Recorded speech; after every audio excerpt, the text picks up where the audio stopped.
untuk sejarah peminatan itu 1 minggu 4 jam pelajaran, gitu ya. Jadi kalau total anak IPS belajarnya 6 jam, sejarah Indonesia 2 jam, dan 4 jam di sejarah peminatan. Sedangkan untuk sekarang itu khusus di sejarah Indonesia. Nanti akan ada materi lagi di sejarah peminatan. Ya, mudah-mudahan nanti nggak bosan belajar sejarah Indonesia meskipun belajarnya adalah belajar masa lalu, tapi belajar masa lalu untuk menata masa depan, gitu ya. Nah, anak-anakku sekalian, karena kita baru pertama kali bertemu, yang seharusnya adalah kita bertatap muka, tapi karena keadaan, jadi kita pakai Zoom, ya. Tetap Ibu akan menjelaskan mengenai materi apa saja. Oh, sebelum materi, kita mungkin punya aturan dulu ya, tata tertibnya. Tidak akan jauh dari guru-guru yang lain. Yang pertama, ketika kalian mengikuti Zoom meeting di pelajaran Ibu, ya, di sejarah Indonesia, kalian wajib untuk menggunakan baju seragam lengkap. Contoh misalnya di hari Selasa, kalian menggunakan putih abu. Jadi silahkan untuk menggunakan baju putih abu lengkap, tapi tidak menggunakan sepatu ya, gitu. Tetap untuk pakai baju putih abu-abu saja. Gitu. Dan yang kedua, yakinkan kalian untuk tidak tidur, ya, karena banyak yang Zoom ya ketika kita sedang pembelajaran seperti ini, banyak yang ngantuk tidur. Nah, jadi diusahakan tidak diperkenankan untuk tidur, apalagi meng-zoom-nya itu tidak ke arah muka, ya, entah ke arah mana, entah ke arah lampu ataupun kemana, orangnya nggak ada, gitu ya, cuma absen saja. Jadi nanti Ibu akan melihat satu-satu, atau nanti operator akan melihat satu-satu kalian ada di tempat atau tidak, gitu ya. Itu aturan yang kedua. Dan aturan yang ketiga, mungkin absen ya, absen yang sudah diedarkan ketika di WhatsApp kemarin, gitu ya. Masuk ke Google Classroom-nya silahkan, dan absen masing-masing, gitu ya. Nah, itu untuk tata tertib dari pembelajaran sejarah Indonesia. Baik, langsung aja gitu ya ke ininya aja, ke PowerPoint-nya aja. Ini ya. Kalau misalkan dulu orang tua kita ikut-ikut aja gitu, ini tidak sana semua. Jadi kalau misalkan ada itu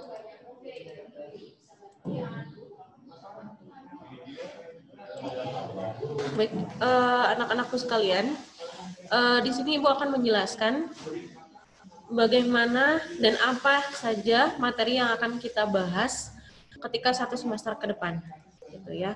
Nah, ini sama semuanya dari kelas 10 MIPA dan kelas 10 IPS juga sama. Ya, yang pertama itu di bab 1 ada konsep berpikir dalam sejarah. Jadi ketika kita mempelajari sejarah, kita harus tahu dulu bagaimana ruang lingkup dari berpikir sejarah, gitu ya. Yang pertama itu adalah pengertian sejarahnya. Pengertian sejarah nanti kita akan bahas bagaimana pengertian sejarah itu tersebut.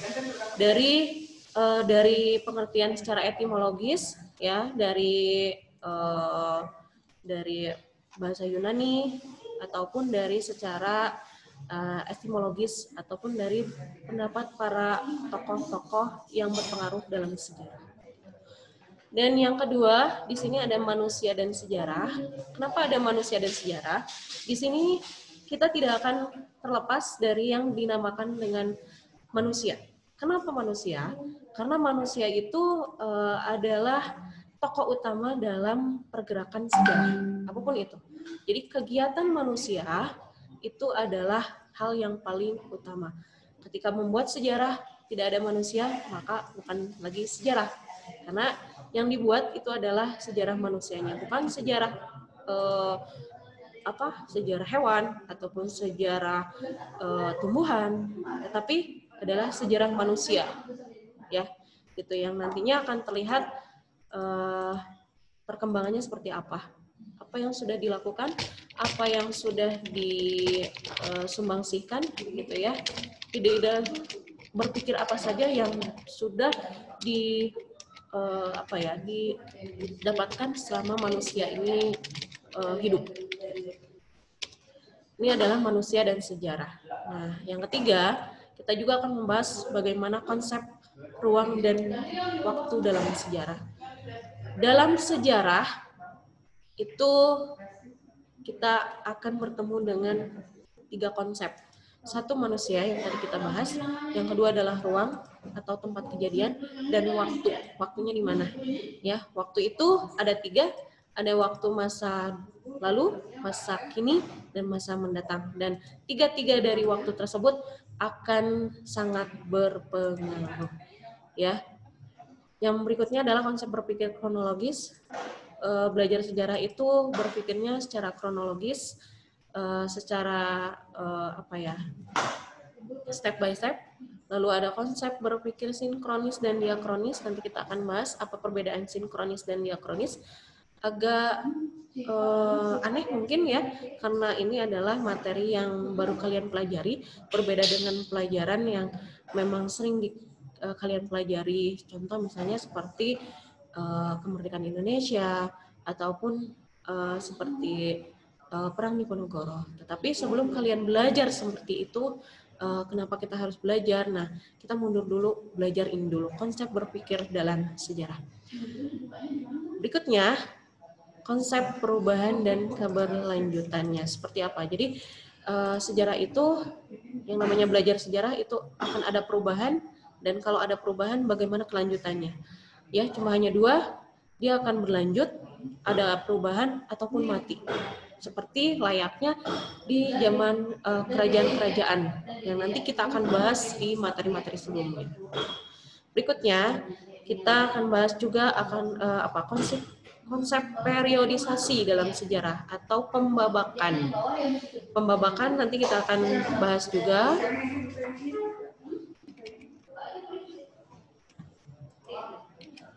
Nah, untuk bab 2 baru kita akan mungkin kalian akan familiar dengan bab 2 ini, masyarakat Indonesia pada masa praaksara.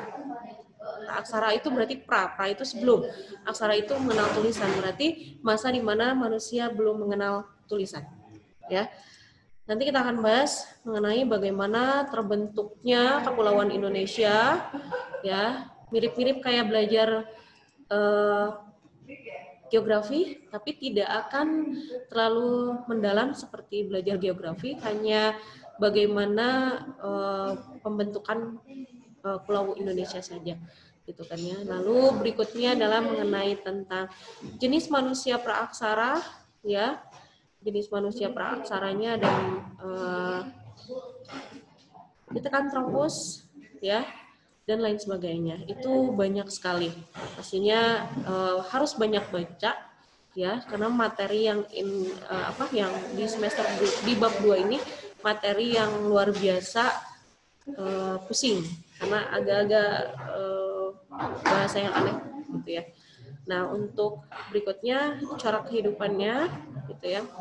Manusia praaksara ini punya corak kehidupannya, berburu, apakah nanti mengumpulkan makanan. Nah, itu nanti kita akan bahas di corak kehidupan manusia praaksara, gitu ya. Berikutnya adalah asal-usul nenek moyang bangsa Indonesia. Asal-usul nenek moyang bangsa Indonesia itu kita lihat sesuai dengan kalau di peta itu ada bagian timur, bagian barat, ya. Nah, kita termasuk bagian nenek moyang yang mana, gitu ya. Apakah dari sesuai dengan teori Yunan, apakah nanti teorinya teori Nusantara. Nah, nanti itu kita akan bahas di asal-usul nenek moyang kita bangsa Indonesia. Nah, berikutnya ada persebarannya. Nanti ketika kita sudah membahas mengenai teori di asal-usul nenek moyang kita, maka selanjutnya adalah persebarannya. Persebarannya Yunan. Kalau kita lihat nanti di karakter dari manusia itu sendiri, gitu ya, dari fisiknya, nanti kita akan tahu bagaimana persebarannya. Contoh misalnya Yunan itu karakteristik matanya ataupun dari fisiknya adalah kuning langsat. Kuning langsat itu lebih persebarannya kita kemana? Gitu ya. Apakah di Pulau Jawa, apakah di Pulau Sumatera, ataukah Pulau Kalimantan? Ya gitu ya. Itu untuk bab 2. Sebenarnya ini cuma hanya inti-intinya saja anak-anakku. Itu baru bab 2. Gitu ya. Dan berikutnya di bab 3. Di bab 3 itu ada perkembangan agama dan kebudayaan Hindu-Buddha di Indonesia. Ini juga tidak asing lagi bagi kalian. Kita akan lebih mahir lagi di pelajaran perkembangan agama Hindu dan Buddha. Ini tidak akan lepas dari sejarah Indonesia awal, gitu ya. Nanti kita akan bahas bagaimana masuknya Hindu Buddha. Dari India kah? Dari manakah? Gitu ya. Nanti kita akan belajar teori-teori masuknya Hindu Buddha. Nah, nanti setelah itu kita belajar mengenai kerajaan Hindu Buddha. Nanti juga akan ada tugas-tugas, gitu ya. Kalau di tatap muka itu pastinya akan ada presentasi, tetapi nanti tidak akan ada presentasi, ya. Ini ada kerajaan-kerajaan Hindu Buddha.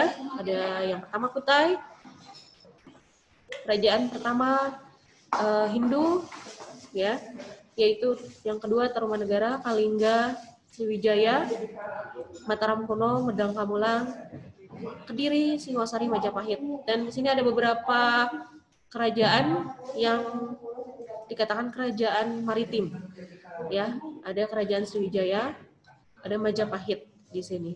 Yang kita kenal adalah kerajaan-kerajaan yang mempunyai pengaruh maritim hampir kalau di luar peta Indonesia, hampir di luar peta Indonesia saat ini, gitu ya. Ini yang nanti kita akan bahas. Berikutnya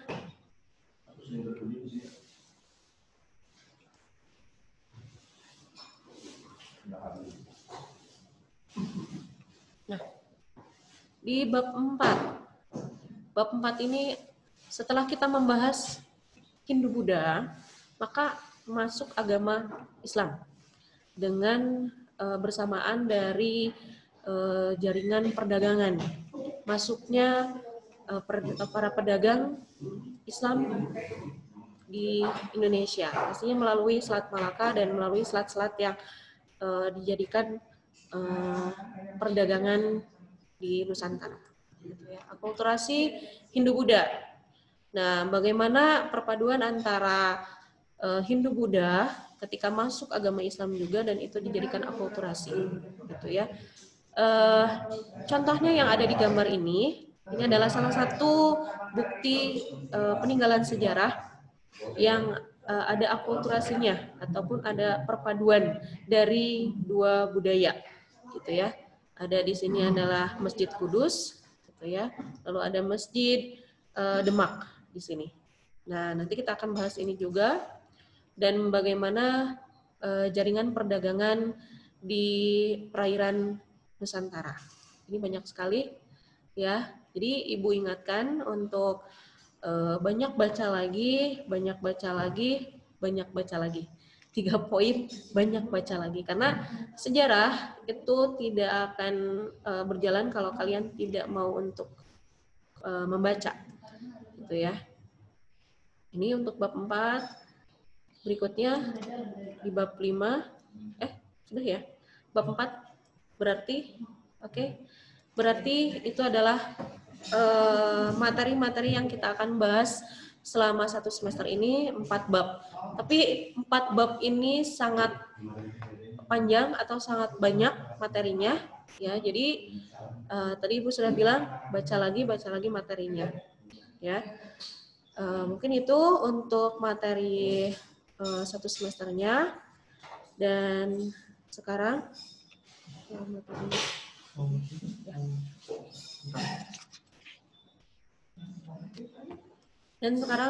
kita masuk ke bab 1.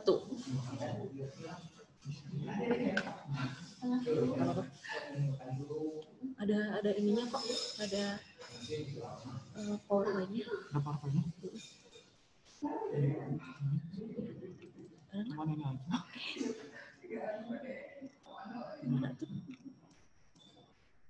Bentar ya. Ada di laptop. Bentar, bisa ditunggu dulu.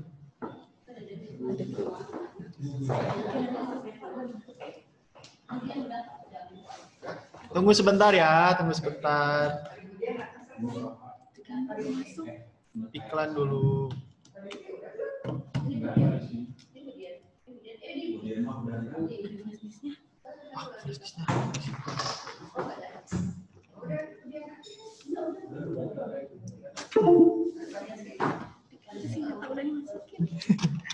Tunggu sebentar ya.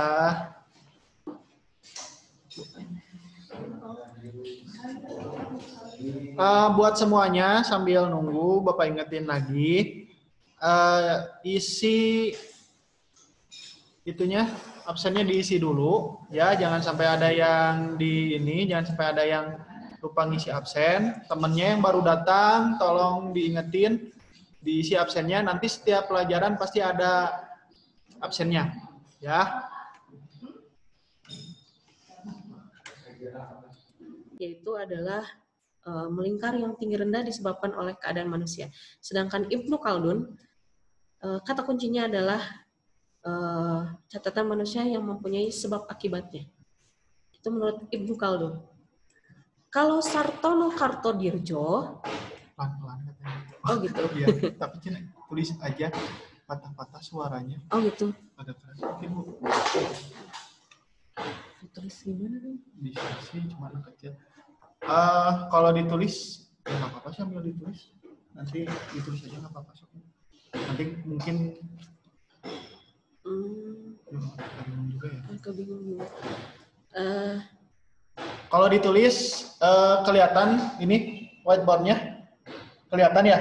Kelihatan. Kalau kelihatan kasih jempol biasa, kasih jempol. Fauzia kelihatan, Gerardi kelihatan, papan tulisnya. Kasih jempol kalau kelihatan, Gerardi kelihatan ya? Ya udah kelihatan. Oke. Nanti sama saya di ini aja. Oh kalau gitu.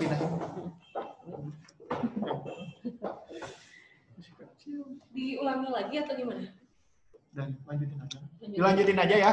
Yang tadi mah nanti bisa di-share aja. Tadi secara etimologis bahwa pengertian sejarah itu ya.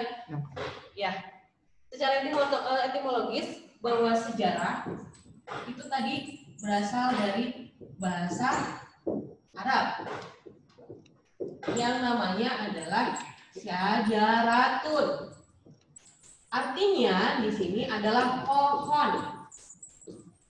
Pohon merujuk kepada silsilah keluarga. Keluarga raja. Ketika di zamannya. Gitu. Nah, bagaimana penyerapannya sampai kita ke kata sejarah? Ini diserap kembali, ya. Syajaratun itu diserap ke bahasa Melayu. Di sini namanya syajarah. Nah, karena Indonesia asalnya dari Melayu, ganti lagi menjadi bahasa Indonesia, maka diserap kembali menjadi ke bahasa Indonesia, itu menjadi sejarah. Itu awalnya. Ini di sini. Kelihatan? Kelihatan ya? Ya, kalau secara terminologis di sini atau mengenai secara tokoh-tokoh. Yang pertama adalah Herodotus. siapa Herodotus? Dia adalah bapak sejarah. Dia adalah sebagai tokoh dari Yunani. Nah, Herodotus ini adalah seorang tokoh Yunani yang pertama kali membuat tulisan sejarah, yaitu dengan judul Perang Persia.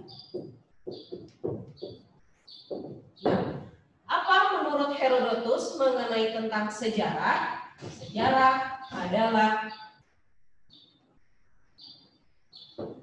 melingkar yang tinggi rendahnya atau rendahnya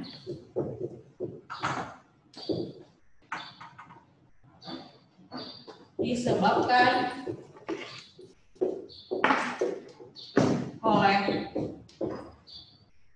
keadaan manusia.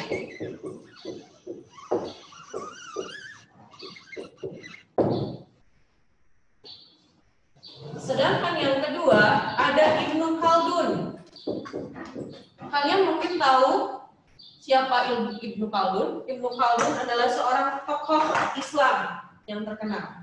Menurut Ibnu Khaldun, sejarah adalah catatan manusia yang di dalamnya ada sebab akibat. Jadi menurut Ibnu Khaldun, kalau misalnya dia berbuat kebaikan, maka dia mempunyai dampak kebaikan pula. Itu menurut Ibnu Khaldun. Dan yang ketiga itu adalah Sartono Hartodirjo.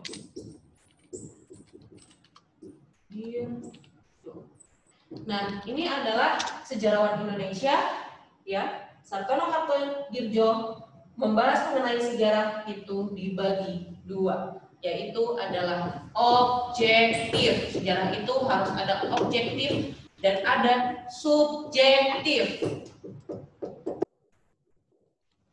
Ada objektif, ada subjektif. Apa itu objektif? Objektif itu adalah kejadian atau peristiwa sejarah. Sedangkan subjektif menurut Sartono Hartodirjo itu adalah peristiwa sejarah yang ditulis oleh sejarawan. Ingat anak-anak bahwa menurut Sartono Hartodirjo objektif itu peristiwa sejarahnya, sedangkan subjektif itu adalah peristiwa sejarah yang ditulis oleh sejarawan. Jadi ini cara pandangnya kalau subjektif itu. Gimana seorang sejarawannya saja cara pandangnya seperti apa? Melihat dari kronologi kejadian sejarah tersebut. Tuh, untuk terminologisnya. Waktu. Ya, sudah itu. Enggak kedengeran katanya. Masih lama. Udah? Kurang dikit.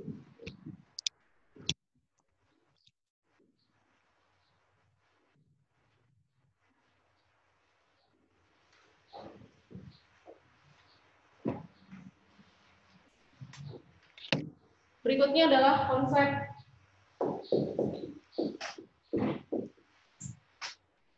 ruang dan waktu dalam sejarah. Ada.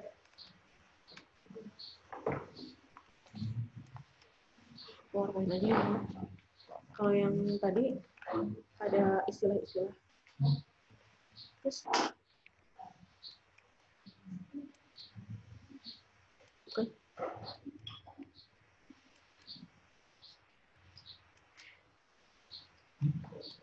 Klik lagi. Klik lagi.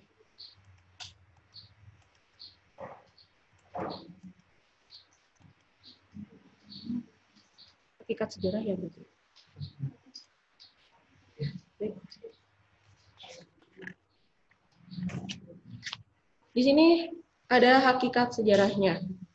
Hakikat sejarahnya berarti ada, kalau di sini ada 2, tapi sebenarnya ada 4, ya. Itu kita lebih kepada 2 poin ini dulu. Sejarah sebagai peristiwa. Sejarah sebagai peristiwa itu mengenai tentang apa yang terjadi, jadi apa adanya dalam sejarah tersebut, gitu ya. Dalam sejarah sebagai peristiwa ini dikatakan sebagai sejarah itu unik, ya. Kenapa unik? Karena tidak bisa diulang kembali, ya, tidak bisa sama persis, gitu ya. Jadi dikatakan tidak bisa diulang kembali. Kalaupun misalnya ada, tapi tidak akan persis seperti yang pertama kali. Nah, menurut Sartono Kartodirjo bahwa sejarah sebagai peristiwa ini adalah peristiwa yang memiliki pengaruh besar terhadap kehidupan manusia. Kenapa? Karena peristiwa tersebut ini adalah abadi, unik, dan penting. Berikutnya, untuk sejarah sebagai kisah. Kalau sejarah sebagai kisah, ini pastinya hubungannya dengan subjektivitas seorang sejarawan. Bagaimana narasi yang disusun dari memori, kesan, atau tafsiran dari seorang sejarawan atau yang nulisnya, maksudnya, ya, tafsiran atau tanggapan bagaimana peristiwa itu terjadi pada masa lalu, ya, itu. Dan ada lagi sejarah sebagai ilmu, tidak ada di sini, tapi penambahannya saja. Sejarah sebagai ilmu itu pastinya harus ada beberapa ciri-ciri, ada empiris, yaitu pengalamannya bagaimana. Yang kedua adalah harus ada objektivitasnya atau tujuan sasarannya. Yang ketiga ada teori. Teori itu adalah mengenai pendapat yang dikemukakan untuk menjelaskan suatu sejarah. Dan berikutnya ada metode. Metodenya harus apa, gitu ya, atau cara digunakannya harus apa. Itu untuk sejarah sebagai ilmu. Dan untuk berikutnya sejarah sebagai penelitian, sebagai ilmu, maksudnya sebagai seni. Itu ada beberapa, ada intuisi. Intuisi itu adalah pemahaman atau kita mempunyai ilham seperti apa mengenai tentang peristiwa sejarah tersebut. Lalu ada imajinasi. Imajinasi itu adalah daya tangkap manusia itu sendiri atau para sejarawannya, gitu ya, melihat peristiwa sejarah tersebut. Lalu ada emosi, ada gaya bahasanya. Itu ya untuk hakikat sejarahnya. Berapa menit lagi? Masih 15 menit lagi. 1 menit. Aku pilih kok apa? Jadi nyatet. Gitu.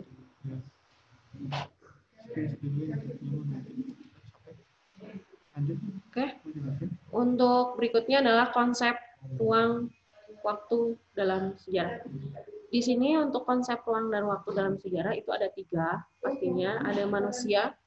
Ya, tadi Ibu sudah dijelaskan dari pertama kali bahwa dalam sejarah itu ada manusia. Manusia itu menjadi peran paling utama, peran paling penting untuk menggambarkan bagaimana peristiwa sejarah itu, ya. Jadi manusia itu menggambarkan bagaimana cara manusia itu mempertahankan hidupnya dengan menggunakan akal pikirannya.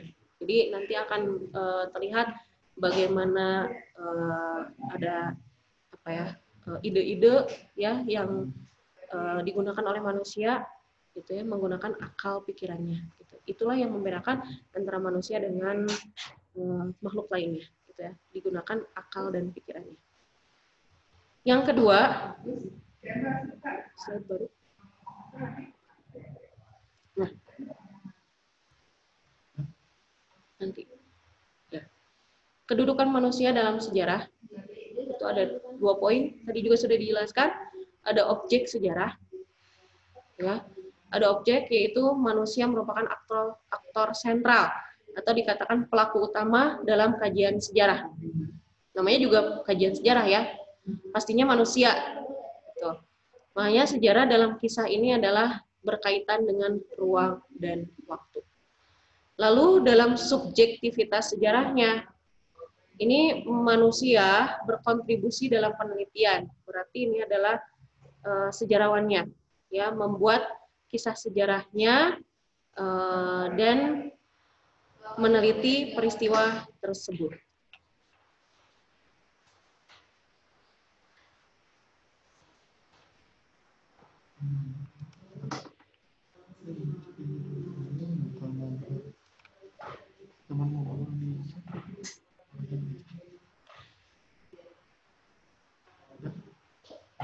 Ngobrolnya nanti ya, jangan di chat.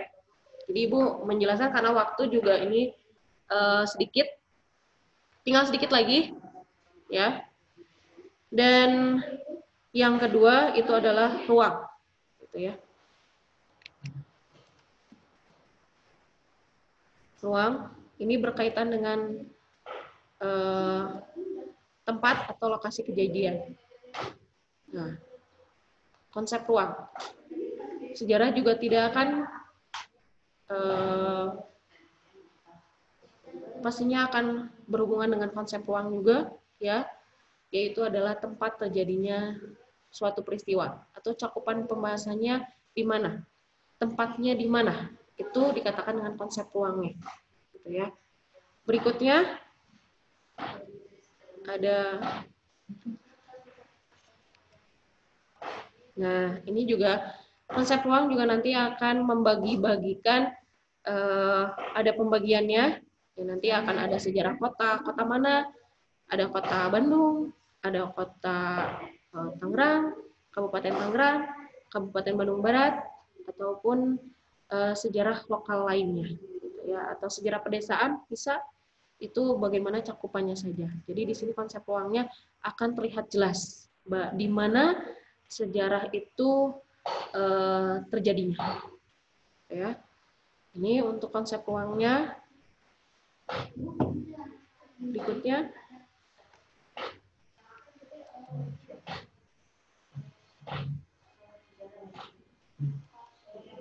nah, ini konsep waktu dalam sejarah.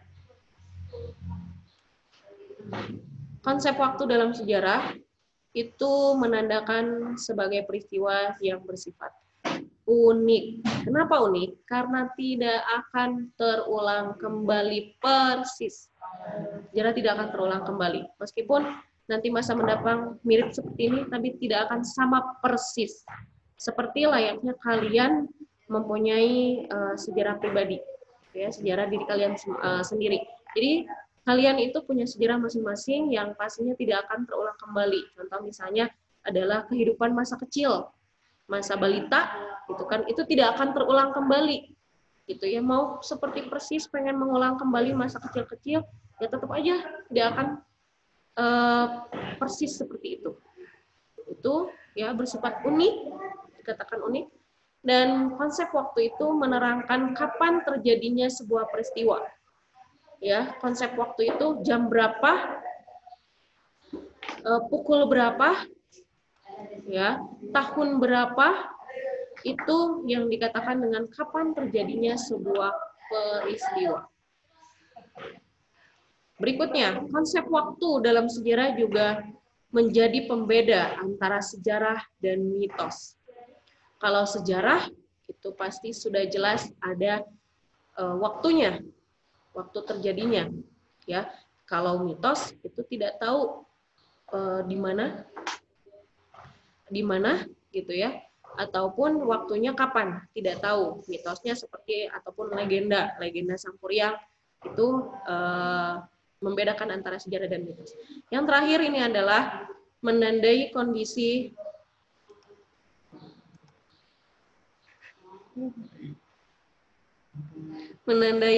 suatu zaman. Jadi waktu, ketika kita melihat waktu, maka kelihatan bahwa ini adalah kondisi Orde Baru, oh kondisinya seperti apa? Oh ini berarti peristiwa sejarahnya adalah kondisi di Orde Baru atau sekarang era reformasi gitu ya. Waktu sejarahnya oh berarti di tahun ini tanggal segini gitu ya. Tahun ini sampai tahun ini. Orde Baru di tahun ini sampai tahun ini. Itu adalah menandai kondisi suatu zaman gitu ya. Nah, itulah anak-anakku materi yang saat ini kita bisa sampaikan mengenai manusia dan sejarah. Minggu depan kita akan membahas mengenai sebelum Ibu menerangkan, kalian harus tahu dulu ataupun kalian harus membaca dulu dari Google bisa ataupun dari buku-buku lainnya mengenai sinkronik dan diakronik. Gitu ya. Nanti pertemuan berikutnya. Oh, ya, jangan lupa juga nanti kalian bisa join di Google Classroom. Tugas-tugas menanti di Google Classroom. Sama itu yang melakukan kasus menghubungi saya. Oh iya. Jangan lupa juga perwakilan setiap kelas untuk menghubungi Ibu Meta, ya, partner juga, ya, partner Ibu juga. Nanti tolong hubungi via WA saja. Itu mungkin ya. Ada yang mau bertanya? Mungkin silakan diketik saja. Awas jangan nanya yang aneh-aneh dulu, hei. Kode. Kodenya Bu itu Nanti Udah dikasih tahu koordinatornya. Makanya banyak yang lihat. Untuk kode classroom-nya sudah disampaikan kepada perwakilan setiap kelas. Jadi jangan nge-leave dulu ya, gitu. Ataupun tolong tanya kepada teman-teman ataupun perwakilan dari setiap kelasnya. Minta kode classroom-nya apa? Tugas dikumpulin lewat classroom. Udah. Oke. Sampai di sini. Kita ketemu lagi di pertemuan berikutnya. Assalamualaikum warahmatullahi wabarakatuh. Oke. Sekarang sejarah udah beres, Zoom-nya di close dulu. Itu tadi pengumuman dari gurunya diperhatikan. Terus biasakan jangan ngechat sewaktu belajar, apalagi chatting yang nggak penting. Tadi banyak yang chattingnya nggak penting, mungkin ada beberapa juga yang malah kurang sopan kalau dilihat sama guru. Jadi Bapak harap yang ada yang sambil chatting. Sekarang boleh leave dari Zoom. Yang belum absen, tolong diisi dulu absennya ya. Ini siapa yang coret-coret? Oke, udah ya. Di close dulu, nanti jam 10 lebih, jam 10-an, jam 10 lebih 5 mungkin kalian bisa masuk lagi buat mulai pelajaran fisika buat yang IPA. Disesuaikan sama jadwalnya ya, berarti yang IPS nanti geografi. Oke, terima kasih. Assalamualaikum warahmatullahi wabarakatuh. Udah boleh leave ya.